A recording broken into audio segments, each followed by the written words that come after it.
your sisters. His boasts even secured him work defending some crossing merchant. Show her the sigils on the reverse. She'll know what they mean. The Voices of Nerat, Archon of Secrets and Master of Cacophony. The opposite page contains several rough ink scratched symbol that looks like nothing more than child's pictographs of their favorite animal.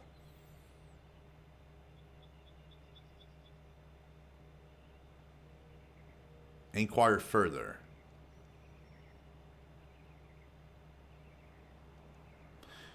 Or threaten him. I'm going to threaten him. We hope you recognize that we bear... hold on.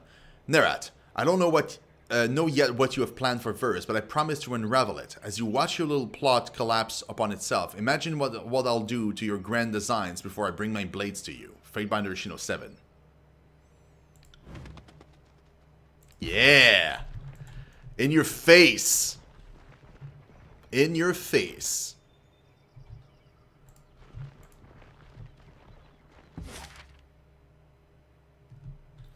Alright, let's go back to the Mountain Spire for a second. I want to go all the way up top. Yep.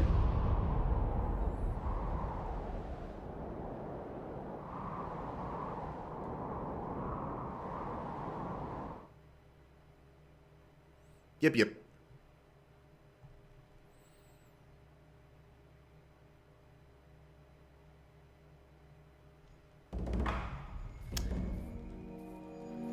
Kills in Shadows is here. Revos probably sells nothing interesting. Let's talk to Tychon the Swindler, if he has anything more to say. What tips and rumors do you have for me? I've heard that spells are indeed effective against the Bane, contrary to what many had previously feared. But even the smallest magical expenditure in the old walls can attract every Bane within 50 paces. Extreme caution is recommended. Find anything lying around that I would be interested in? Let me show you what I have already. Iron War Mace.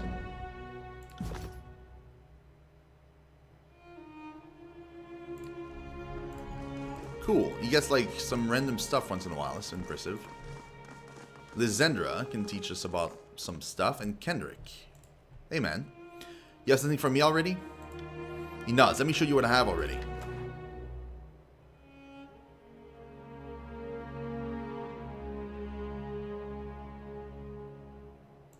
Wait. Why is it the same?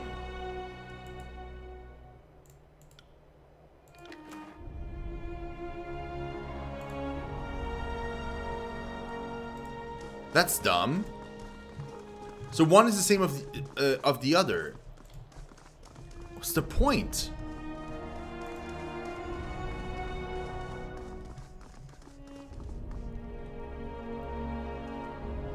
What's the point? Okay, well I guess we'll remove that one dude. Oh, there we go. Fuel for the flame. Fatebinder, we have always enjoyed the mewling of hungry kittens. We appreciate your adding to voice to their song. Matter of archival. There we go. Fatebinder Shino 7. You have me under Mark's blade. I possess only scraps regarding the archive, fragments gleaned from oblique reference across a dozen texts. The sages sought a way to preserve all knowledge they collected, yet have it easily accessible to those they felt worthy of their secrets. I found no reliable references to what solution they eventually settled on, but there certainly exists indications that they implement something. Several documents intercepted over the years, some as recently as the Conquest of the Tears, made references to the sages bearing their discovery to the Vellum Citadel as tributes to be paid to the Silent Archive. The manner in which they wrote it, I half expected you to tell me that the archive is a living person, some sage volunteer kept alive, or else in a state, very lifelike. Through the guild's art of preserving and healing, their mind forcefully filled to its border with every stroke of ink set to parchment, compelled through sigils of domination to reveal what they know to those bearing secret signs. I enter the realm of speculation, I fear, so we have exhausted what little evidence I have. Keep me in suspense no longer, Shino 7. What became of the archive? I never found it. Unfortunately, I did not find the objects of which you speak. Perhaps the Overlord's edict reduced it to ash, or perhaps it never existed at all. I look forward to speaking with when I am again in the Bastard City. Fatebinder, allow me to be the first to congratulate you on resolving the situation at the Burning Library. You should see Fatebinder Rugulus vie against himself. Half of him reels at the sheer loss of tombs, historical and magical, yet he cannot contain his glee at hearing that the sages have been finally and entirely broken. I do not share his loathing of the old school. They built their own power under hubris, true, but my opposition to them remains purely professional. To have the old Vellum citadel truly destroyed, my eyes burn at the secrets that met the flames. Comfort comes when I remember that an ambitious Fatebinder would have preserved a few choice pieces of lore, perhaps as much as they could carry out. I hope you soon make an effort to join us at the court in the Bastard City. I often feel that it has been too long since we last whispered of the darker corners of Tyrannus. You've experienced so many of them as of late. Perhaps I can provide illuminations. Interesting.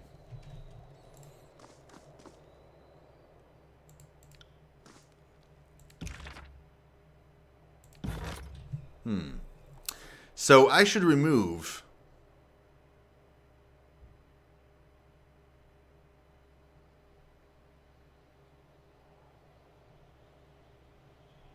oh no! See, I think he just gathered a bunch of stuff, and having him out means that the weapon, the Iron Mace, was given into that stash. If I don't have him, then it just doesn't appear. Which would make sense. Which would mean that, like, if I get Lone Fang, for example, next time I open this, it should have also food.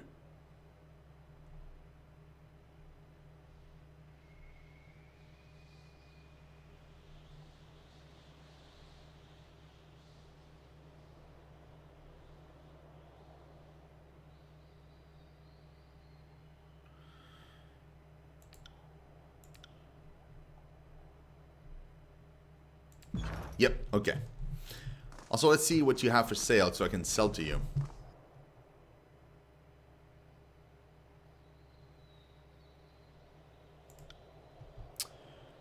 Yeah, he's got the same deal that, you know, we knew he had. But what I want to do is I want to sell a bunch of stuff. Tons of things. Like this, that, this.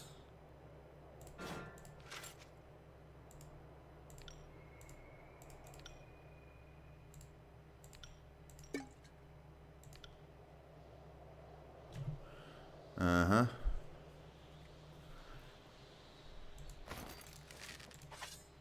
Oops. Not the quill.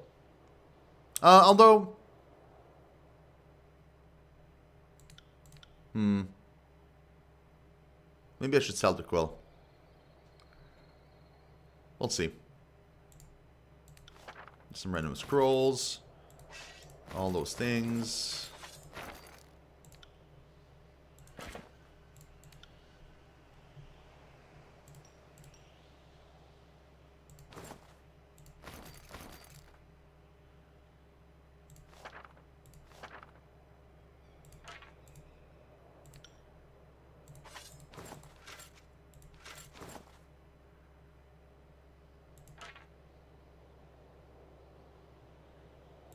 Two-handed, we don't need them.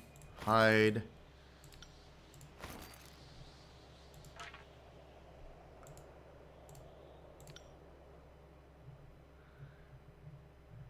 Yep. Look at that, guys.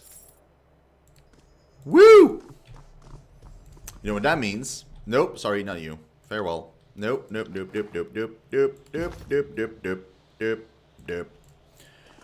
That means we can now hire Fatebinder Cesper.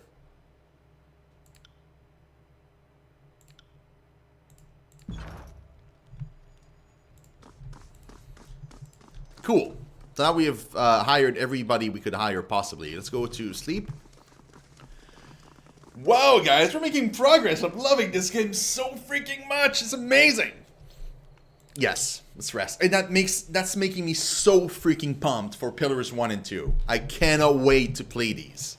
To the point like where I'm wondering if I'm gonna go straight into them to have time enough to play them before the release, or if I should go to Shadow of the Colossus first and then go back to Pillars. I think I'm still gonna do Shadow of the Colossus because it's a pretty short game, so I should be able to squeeze that in really quickly in between the games. But man, it's great. It's super great. Love it. Silent Archive, brilliance, tenacity of secrets. 1 wit, 1 resolve, and 10 trap detection. You know what? We're going to give that to you.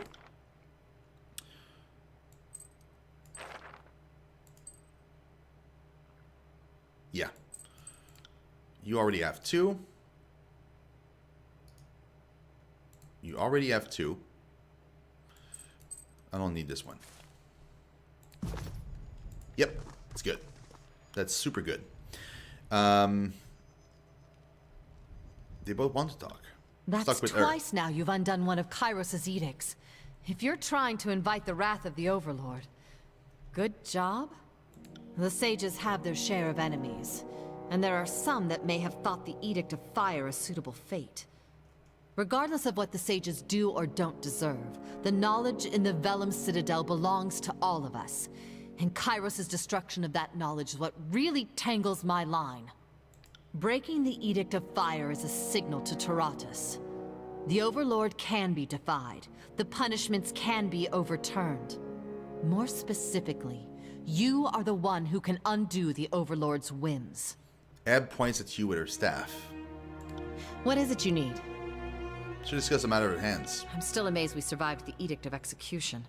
The Chorus may outnumber us, and the disfavored seem to grow more aggressive every passing span. We've endured our Neep days. The struggle now turns in our favor. Let's talk about something else. What is it you need? Let's return to our travels. Okay, let's talk with him first. That's twice now. By Kairos' icy nethers. Twice! Edicts have been broken before, but never in all my many years have I heard of one person doing it twice. Maybe later I'll slay an Archon. You know, still planning my day. I think that's a jest. But others will see your actions and assume you're capable of just about anything, especially slaying an Archon. So what's on your mind? Did you want to discuss matters of the present, or would you prefer a more scholarly rant?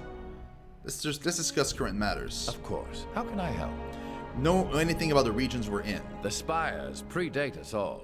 As far as I know, we're the only ones who've been up here since... ever? I think this might be a first. Perhaps the real Trailblazer had trouble getting down and was lost to history. Of course. How can I help? What are your thoughts on our traveling associates? Are you asking for an objective assessment? Or is this your way of saying you want to gossip? Thoughts on verse? I know little of swordplay, and couldn't work a curve and arrow to save my life. I can't really comment on the lady. Lady, you're just afraid to talk in front of me, clear as day. Your sweat is easier to read than your ink scribbles. What?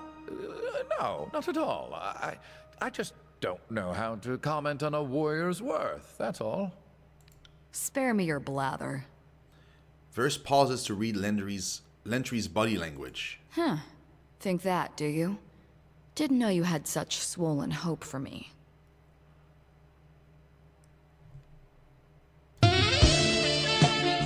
Come on now!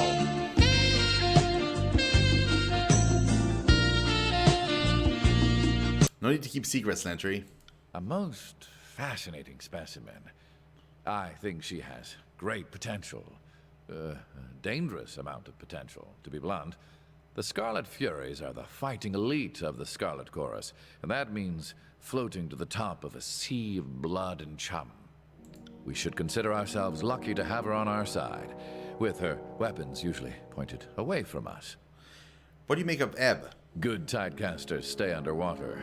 Kairos did the Tears a favor by erasing those moon howlers from history. A shame one of them escaped justice. I like that I make you this agitated. Considering all the things that don't seem to bother you in the slightest. I'm not gonna lie. I'm kind of getting off on how much power you're giving me here. Okay. Ugh. And then there's your coquettish act whenever someone calls you on your teeth. I'll be the one ready to tangle when, not if, you decide to pounce. What's your read on kills and shadows? Aggressive, homicidal, and best kept on a long leash with a longer whip. I'm a poor judge of beasts. I've known so few, and none resemble the scribes and scholars to which I'm accustomed. But there's a blunt honesty to her that I rather enjoy. She wants to bask in your power and makes no excuses for the self-interested nature of her loyalty to you. Such refreshing transparency is rare in humans. Beric, what do you make of him? You must have some leverage over him, as I would have thought he'd lead us into a disfavored trap long ago. Or maybe the Legion is just that blind? I must admit, I am completely fascinated by his predicament. Ever tried diagramming the articulations of his armor? Don't. It'll only lead to madness and ruination. Okay. Some questions for you. I am nothing if not a semi-reliable font of knowledge. What did you want to discuss? I'd like to know more about you. Me? Well, fine, but I'm not very fascinating subjects. I study interesting people enough to know I'm not one of them. What's this your story? Tell me the origins of Lentry. Someday, someone half your age will ask you to sum up your life, and you'll realize what an odious request that is. Well, where to start? I grew up in Sunder. I was born right after independence from the realm of Stalwart, so yeah, do the math and you'll realize I'm old. In a treaty that ended with a firm stipulation that Sunder chose to leave and that Stalwart did not lose a civil war, the free city of Sunder marks 347 TR as its year of independence. He's pretty spry for an 84. Wow, he's old. My parents were Arbor Ants. My mother never returned from a voyage, and my father lost his hand to infection and decided to sell me to the School of Ink and Quills. So okay, any other family? Irrelevant. If they exist, they are strangers. Family ties are severed when joining with the sages, at least in principle. The school had its share of favoritism for blood relatives. As a novice, I was assigned to the Dovicotis, where I learned how to raise and groom birds to carry missives, and most of my early tomes are on that subject. 10 years and several tomes later, someone decided I was ready to be welcomed to the inner circle and shown the ways of magic. And since then, I've spent a great deal of time in field study, which I suppose readied me for life after the fall of the Venom Citadel. Well, as much as anything could ready one for the strangeness of these days. Were you born in Entry, or did you take that name after joining the school? Most sages take a new name when they join the school, but for me, the transition was difficult at first. I stuck to my old commoner name, and then just never got around to picking some highfalutin name like Sage Apophysis or Sage Dangling Participle. Is this your true skein? Did you always want to be a sage? I cannot imagine doing anything different. I suppose in my youngest days, I yearned for battle and glory like most boys I knew. Having now seen how short a soldier's life can be, I look back on that old calling, the old mindset, and laugh. So really, what's your story? What do you mean by that? I know you're smarter than you act. Extend me the same courtesy. Lentry strokes his beard, leaving flecks of sepia among his white whiskers. I was on a take from the Voices of the Rat, or at least an agent of his sent me to the School of Ink and Quill 30 years back. It'd be years later until I made the connection to the Archon. Most people think the war began 3 years ago, but the Voices of the Rat has its ends in things sooner than that. I was part of that early invasion, an eager kid happy to accept a 30-year assignment that comes with an education. So you're advocating surrendering to Kairos was the end of your long plan.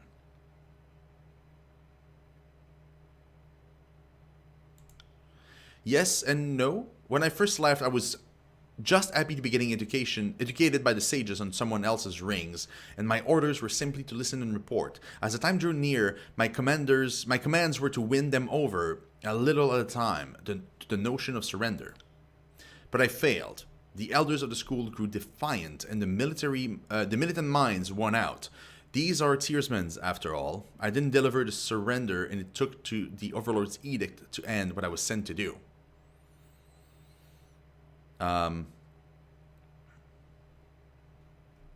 Did Nerat have you captured for failing to convince the sages to surrender? The Archon of Secrets didn't even remember me. I guess I looked at some thug the wrong way and got jumped. My imprisonment isn't anything more interesting than that. What else aren't you telling me? You read the Edict of Fire. You were the messengers of Kairos' judgment on my work. It was about then that I decided I need to take an interest in your skein. In truth, I am deeply curious about any who have lived as vessels to Kairos' most supreme magic. When I heard you were proclaiming a second edict, I had to find a way for us to meet. Being tied up in a prisoner camp was not the intended plan. Thank you for telling me. No more secrets, understood? I will endeavor to earn your trust as best as I can. Sorry to have given you reason for doubt. You mentioned raising birds earlier. Think you'll go back to doing that? At some point, yes. Good birds are needed to keep the missives moving through the tiers. I set all my best birds to flight before the edict. Turn of phrase, constant caw, and the rest. They're out there somewhere, and maybe when this is over, I'll summon them back and start a new Dovecote. How do you feel about Kairos? How can I not help but find him to be the most captivating person alive? The man has been bent empires, claimed continents. Where he goes, history